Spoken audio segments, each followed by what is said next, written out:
Akalar, anchadan beri Angus Aberdeen haqida gaplashmoqmiz sizlar bilan. Shunaqangi katta partiyada kelmayapti akalar. Mana bugun Xudo xolasa nasib qilgan ekan akalar gaplashamiz.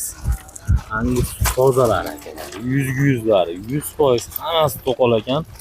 Shularni hozir sizlarga birma-bir tanishtiramiz. Akalar, narx hashaki molni pulidan ham arzonga chiqaramiz deb va'da qilishgan. Videoni shoshilmaymiz, oxirigacha ko'ramiz. Narx-navoni ko'rasizlar. Ma'lumotlarini video davomida tushuntiramiz. Xo'p, assalomu alaykum. Assalomu alaykum, Muhiddin kanali obunachilari, YouTube foydalanuvchilari, chorva ishqibozlari, Angus ishqibozlari. Hurmatli obunachilar, Andijon viloyati Paxtaobod tumani, tuman markaziga yaqin joyda Yaqubovda, Yaqubov qishlog'i deb qo'yadi akalar. Shermuhammad ukamizdan Xudo xolasa sotiladigan Angus Aberdeen buqalari kelgan. Ukamiz bilyapsizlar,